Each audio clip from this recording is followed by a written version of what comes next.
వీక్షకులు స్వాగతం, నమస్కారం. కూటమి ప్రభుత్వంలో టీడీపీ ఎమ్మెల్యేలు 7 మీద చంద్రబాబు నాయుడు గారు సీరియస్ అవటం, వారికి వార్నింగ్ ఇవ్వడం జరిగింది. ఎవరా 7 ఎమ్మెల్యేలు, వారు చేసిన కార్యక్రమాలు ఏంటి, ఎందుకు చంద్రబాబు నాయుడు గారు అంత సీరియస్ అయ్యారు విశ్లేషించడానికి మనతో పాటు ప్రముఖ రాజకీయ విశ్లేషకులు అడ్స్మూరి శ్రీనివాసరావు ఉన్నారు. వారిని అడిగి మరిన్ని విశేషాలు తెలుసుకునే ప్రయత్నం చేద్దాం. సార్ నమస్తే. నమస్కారం అండి. చంద్రబాబు నాయుడు గారు టీడీపీ ఎమ్మెల్యేల మీద 7 మీద సీరియస్ అయ్యారు. వాళ్ళు చేసిన కార్యక్రమాలంటే ఎందుకు చంద్రబాబు నాయుడు గారికి అంత కోపం వచ్చి ఉంటుందంటారు? ఇప్పుడు వరుసగా చూస్తే అనంతపురం ఎమ్మెల్యే గారు దగ్గుబాటి ప్రసాద్ గారు, ఆయన జూనియర్ ఎన్టీఆర్కి ఆయన మధ్య వివాదం, ఆయన దూషించినట్టుగా ఆడియో వైరల్ అయింది. అది ఏదో జనరేటెడ్ అన్నారు.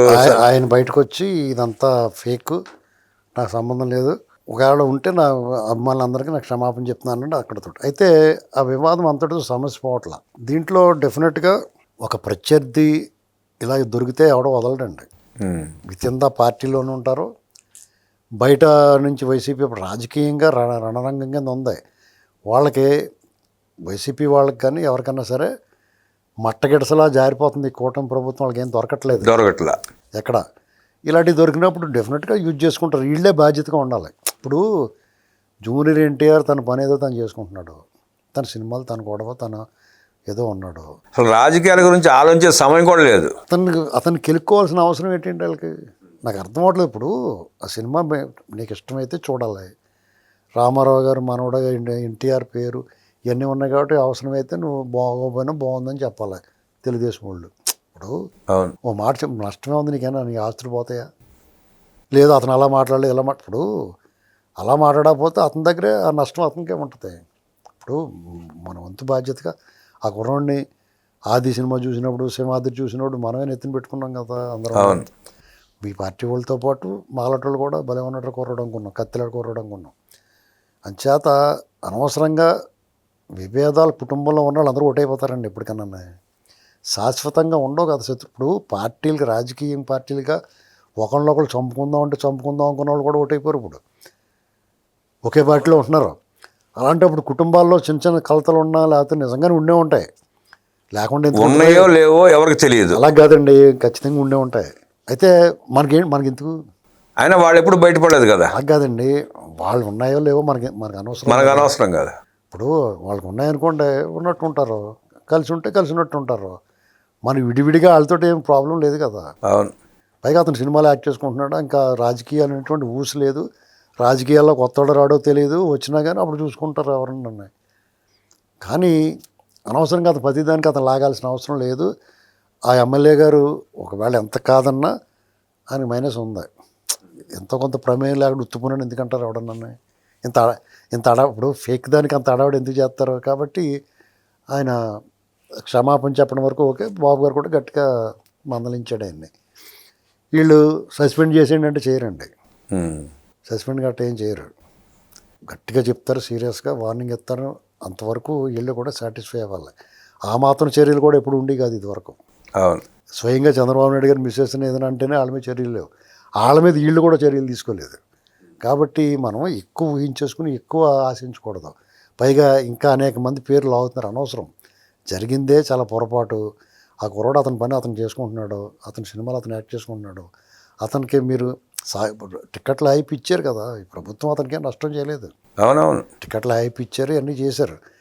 ఇది ఒకవేళ నిజంగా ఎన్టీఆర్ అభిమానులు మేము కూడా తెలుగుదేశమే, మేము ఓట్లు వేయకుండా మీరు నెగ్గారా అనుకున్నప్పుడు ఈ ప్రభుత్వం బదనాం అవ్వకుండా కాపాడుకోవాల్సిన బాధ్యత వాళ్ళకి ఉంటుందండి. ఇప్పుడు ఇది అంతర్గతంగా లోపల మన ఇంటి లోపల గొడవ అనుకుంటే గొడవే లేదు. అసలు వార్త వచ్చినోనే చంద్రబాబు నాయుడు గారు ఖండించారు, ఆ ఎమ్మెల్యేని పిలిచి మందలించారు. ఇది ఇంకా తెగిదాకా లాగితే ఏమవుతుందంటే ఇది వైసీపీ ముద్ర వేసుకుంటుంది. ఒకవేళ రాజకీయంగా ఇది చాలా సెన్సిటివ్ మ్యాటర్, ఇది ఊరికే సెన్సిటివ్ ఇష్యూ. ఇప్పుడు జూనియర్ మీద ప్రేమ ఉంటుందండి, మాలోటోళ్ళు కూడా ఉన్నాయి. ఇలాగ వాళ్ళ అభిమానులు అతి చేస్తుంటే ఒక్కొక్కసారి అతి అంటే అతి కాదు, వాళ్ళ అభిమానం పిల్లలకే అభిమానం ఉంటుంది, వాళ్ళ హీరోని అంటే చాలా కోపం అవుతుంది వాళ్ళకి. ఇది ఎలా ఉంటుందంటే ఇక ఎవరైనా సరే అధికారంలో ఉన్నవాడే జాగ్రత్తగా ఉండాలి. అద్దాల మేడలో ఉన్నట్టు నువ్వు ఎవడి మీద రాయి వేయకూడదు. అద్దాల మేడలో ఉన్నవాడు ఎవడి మీద రాయి వేయకూడదు. తిరిగా రాయేస్తే పగులుతుంది మీకు. అదే జరిగింది ఇప్పుడు.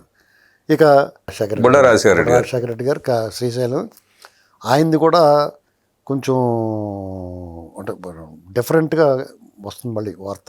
ఎలాగంటే వీళ్ళు 7:30కే వెళ్ళినట్టు ఆ టైం, ఆ వీడియో తీసిన టైం అది 7:30, 8 లోపల ఉంది. 9ంటికి బంద్ చేస్తారు వాళ్ళు. ఇలాగ ఈయన వచ్చి మమ్మల్ని కొట్టాడు, ఊరంతా తప్పే, కొట్టడం, దూషించడం ప్రభుత్వ ఉద్యోగాలని. కానీ వాళ్ళు అట్రాసిటీ కేసులు పెట్టడం అంటే వాళ్ళు ఏ కులం వాళ్ళు తెలుసు వాళ్ళకి. ఇదే దుర్వినియోగం అన్నమాట, ఏదో ఇరికించాలన్నట్టుగా. ఓవరాల్గా ఎలా చూసినా ఈ ధైర్యం ఎక్కడి నుంచి వచ్చింది వీళ్ళకి? జగన్మోహన్ రెడ్డి హయాంలో ఎవడు కిక్కురు మనకుండా కుక్కిని పేరులా పడున్నారు ఎవడైనా సరే, ఆడు ఎంత పెద్ద గొప్ప స్థాయిలో ఉన్నవాడైనా సరే. ఎల్వి సుబ్రహ్మణ్యం గారు అటువంటి ఎక్కడో మూలపడతా నోరు మూసి కూర్చున్నాడు. ఆ సంఘటన కూడా ఆ ఫారెస్ట్ అధికారులు తాగేసి ఇష్టం వచ్చినట్టు మాట్లాడితే ఏదో ఆవేశంలో ఆయన చేసుకోవడం, పక్కన చేసుకోవడం జరిగిందండి. అది ఇది పూర్తిగా విచారణ జరిగితేనే కానీ తెలియదు. విచారణకు ఆదేశించారు. ఇప్పుడు ప్రస్తుతానికి అయితే కేసు పెట్టారు. ఒకటి కోన రవికుమార్ గారి అయితే కంప్లీట్ ఫేక్ స్పష్టంగా తెలిసిపోతుంది. ఎందుకంటే కోన రవికుమార్ గారిని ఎదిరించేంత ధైర్యం వాడికి అక్కడి నుంచి ఉంటుంది. పైగా ఈయన సంతకాడ వాళ్ళతో మాట్లాడితే అర్ధరాత్రి ఫోన్ చేశారు అంటే ఆడవాళ్ళు అనేవాడికి ఆ వెసులుబాటు తీసుకుని ఆ సెన్సిటివ్ మ్యాటర్ని మాట్లాడేసి ఆయన మీద అవార్డు వేసేస్తే వనజాక్షిలాగా అలర చేస్తే ఈ ఊరు కూడా వనజాక్షి లాగానే ప్రయోగిద్దాం అనుకున్నారు. కోన రవికుమార్ గారు వాళ్ళకన్నా 100 ఆకులు ఎక్కువ చదివాడు. టపమని మొత్తం బొమ్మ అంతా బయట తీసుకొచ్చి పెట్టేశాడు. నేను ముందు ఈ పూర్తి వివరాలు రాకముందే చెప్పి నేను తప్పు చేయడాన్ని మీరు ఆ రోజు అన్నారు. ఎందుకంటే ఈ మనిషి గురించి మాకు తెలుసు. అక్కడ అంతర్గతంగా ఈవెన్ పార్టీలోనే అంతర్గత శత్రువులు ఉంటారు. ఒకళ్ళు అప్పుడు అనంతపురం గొడవ లాగానే ఒకళ్ళు లాక్కోవడానికి ట్రై చేస్తూ ఉంటారు. దానివల్ల టోటల్గా పార్టీ పరుగు పోతుంది అనేటువంటిది అర్థం అవ్వట్లేదు. వాళ్ళనే దీని వెనకాల ఎవరున్నారో చూసి బాబు గారు కఠినంగా వాళ్ళకి కూడా రౌండ్ వేయాలి. అవును ఏంటండి. ఇకపోతే పెరోళ్ళు, ఇది అత్యంత దుర్మార్గం ఓపెన్గా తెలిసిపోయింది. ఎవరు సంతకాలు పెట్టి లెటర్లు ఇచ్చారు, మంత్రి గారు కూడా ఇన్వాల్వ్మెంట్ ఉందనేటువంటిది ఇవాళ లెటర్ రిలీజ్ చేసి బయటకు వచ్చింది. కాబట్టి అంత బాధ్యత లేకుండా ఉన్న వాళ్ళకి అంత బాధ్యతాయుతమైన పదవులు అనేటువంటివి తగదు. ఎందుకంటే వైసీపీలో చక్రం తిప్పటి నొటోరియస్ క్రిమినల్లో, పైగా ఆడు కూడా పెరోలు తీసుకున్నవాడు నోరు మూసుకుని ఇంట్లో ఆ వీడియోలు అవి రిలీజ్ చేయడం ఏంటండి. కాబట్టి ఏమైనా గాడి తప్పుతున్నారు, బరి తెగింపుతో వీడియో విడుదల చేయటమే. వీళ్ళు గాడి తప్పుతున్నారు అనమాట. వీళ్ళని దారిలో పెట్టాల్సిన బాధ్యత ఉందో రేపు మాపు మంత్రివర్గం అటు ఇటు మార్చిన దాంట్లో కొంతమందికి ఇబ్బంది వస్తుంది, అనుమానం లేదు. ఇకపోతే ఇంకెవరున్నారు, కొలుపూడి శ్రీనివాసరావు గారిది ఇది వరకు అనుకున్నదే కదా. అదే మందలింపులు జరిగినాయి, అయిపోయింది, సరి చేసుకున్నారు. అది విత్ ఇన్ ది పార్టీ కాబట్టి పెద్ద ఇబ్బంది అనిపించలేదు. ఇలాగా ఎంప్లాయీస్ తోటి ఫారెస్ట్ డిపార్ట్మెంట్ అక్కడ ఎడ్యుకేషన్ ప్రిన్సిపాల్ గారితో వచ్చిన సమస్య ఉద్దేశపూర్వకంగా సెన్సిటివ్ మ్యాటర్ కాబట్టి ఆ గట్టిగా అలర చేస్తే ఎవరో ఒకళ్ళు అండలేకుండా వాళ్ళు ఎందుకు అలర చేస్తారు. అవును. ఎందుకంటే ఈ దగ్గుబాటి ఆయనది ప్యూర్లీ ఆయన అహంకారం. అధికారం వచ్చిన తర్వాత అహంకారం వేడాలండి. ఇప్పుడు జూనియర్ ఎన్టీఆర్ అంటే ఎవడు సంతోషిస్తాడు అనుకుంటున్నాడు ఆయన. వాళ్ళందరూ ఒకటే కదా. అందరూ ఒకటే, అందరూ అభిమానించేవాళ్ళే, అందరూ సినిమాలు చూసేవాళ్ళే. అక్కడ ఎవరో వ్యతిరేకించేవాళ్ళు ఎవరు ఉండరు. సినిమాలని కాదండి. ఇప్పుడు అతను సినిమా ఒకవేళ నిజంగా అతను వీళ్ళ పార్టీ కాదనుకోండి, వీళ్ళ పార్టీ కాదని వ్యతిరేకించినా సరే వాళ్ళు అంటానికి ఎవరండి, వాళ్ళు అనకూడదు కదా. మనకు అనవసరం కదా. ఇప్పుడు ఇతనికేంటి పని, మనం వద్దనుకున్నప్పుడు మనకు అనవసరం, మనకు కావాలనుకున్నప్పుడు చూస్తాం. అతనితో నీకు పని లేదు, నీ మీద అంత కోపం ఉంది అతని మీద, అటువంటి నువ్వు మాట్లాడాల్సిన అవసరం లేదు. చేత ఇంకెవరున్నారు, వీళ్ళే కదా. వీళ్ళు కాకపోతే ఆ దగ్గుబాటి ప్రసాద్ గారి ఇష్యూలోనే ప్రభాకర్ చౌదరి ఆ గొడవల్లో మళ్ళీ పరిటాల కుటుంబాన్ని కూడా ఇన్వాల్వ్ చేసి వాళ్ళకేం సంబంధం ఉంటుందండి. ఇది ఒక రప్చర్, ఇది ఇన్వాల్వ్ చేస్తారు. ఇప్పుడు వాళ్ళకి ఏదైనా విభేదాలు ఉన్నాయని చెప్పేసి వాళ్ళని కూడా ఇన్వాల్వ్ చేయడానికి వాళ్ళకి ఇదే పని, వాళ్ళకేం పని పాట ఉండదా. వాళ్ళకి అన్ని ధర్మవరం పెనుకొండ అవన్నీ అవి చూసుకుంటారు వాళ్ళు. అంతేగాని ఎన్నాటిలోకి వాళ్ళు ఎందుకు వస్తారు, ఎందుకు ఇన్వాల్వ్ అవుతారు, ఎందుకు అనిపిస్తారు, అసలు వాళ్ళకి ఏం పని అండి, వాళ్ళకేం పని పాట లేదా. అందులో ఇలాంటి సెన్సిటివ్ మ్యాటర్లకు అసలు రారు. అవునవును. వాళ్ళ సొంత ఎమ్మెల్యేని ఇప్పుడు ఎలక్షన్లు ఏం లేవు. ఒకవేళ వాళ్ళకి ఏం చేయగలుగుతారు, ఎమ్మెల్యే పదవి ఏం తీసేయలేరు కదా. అవును. ఒకవేళ ఏమన్నా పార్టీ నుంచి కాదని ఇంకొక ఇన్ఛార్జిని వేస్తారు, అంత మాత్రం వాళ్ళకి ఏం నష్టం అండి వాళ్ళకి. అవును, వాళ్ళకేం నష్టం ఉండదు కదా. నష్టమే ఉంటుంది. పెత్తనం తీసేస్తారు కొన్నాళ్ళు పోయిన తర్వాత మళ్ళీ ఇస్తారు ఇచ్చినట్టు. ఇది ఏమైనా పార్టీలోనే అంతర్గతంగా బోడనికి తగులు ఉంటాయండి. ఓ టికెట్ కోసం 2-3 ట్రై చేస్తారు, అందులో ఒకరికే వస్తుంది. వాళ్ళు విపరీతమైన కాంపిటీషన్లో టికెట్ గెలుచుకున్న వాళ్ళు మరింత జాగ్రత్తగా ఉండాలి. అవును.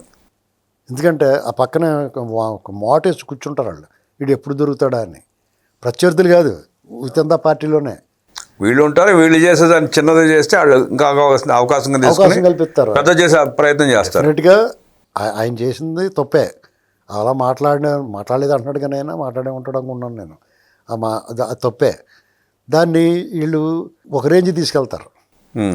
వీళ్ళు అన్నట్టుగా మొత్తం స్తంభించేస్తాం, అచేత్తం ఇవన్నీ అవ్వగానే వీళ్ళు కూడా తెగిదాకా లాక్కూడదు. ఈ పార్టీ కూడా ఆడదనుకున్నప్పుడు ఇంకా సర్దుకోవాలి, అతను పనిష్మెంట్ పడుతుంది కాబట్టి. కట్లపాము లాంటి వైఎస్ఆర్ కాంగ్రెస్ పార్టీ ఉన్న ఈ సమయంలో ఎమ్మెల్యేలు జాగ్రత్తగా వ్యవహరించాలని, ప్రతి పనిని నిశ్చితంగా గమనిస్తూ ప్రతి కార్యక్రమాన్ని జాగ్రత్తగా చూస్తూ వ్యవహరించాల్సిన అవసరం ఉందని, లేదంటే ఆ కట్లపాము ఏదో ఒక సమయంలో ఎక్కడోసారి కాటు వేసే ప్రయత్నం చేస్తుందని, ఆ అవకాశం ఇవ్వకుండా కూటమి ప్రభుత్వంలో ఉన్న ఎమ్మెల్యేలు జాగ్రత్తగా తమ పనితీరు కనబరుచుకుంటూ ఆధినాయకత్వాన్ని మంచి పేరు తీసుకొచ్చి ప్రభుత్వానికి మంచి పేరు తీసుకొచ్చే ప్రయత్నం చేయాలి తప్ప ఇలాంటి రూమర్స్కి అవకాశం ఇవ్వకూడదంటూ విశ్లేషించిన అడిసిమల్లి శ్రీనివాసరావు గారికి ధన్యవాదాలు తెలియజేస్తూ నమస్కారం.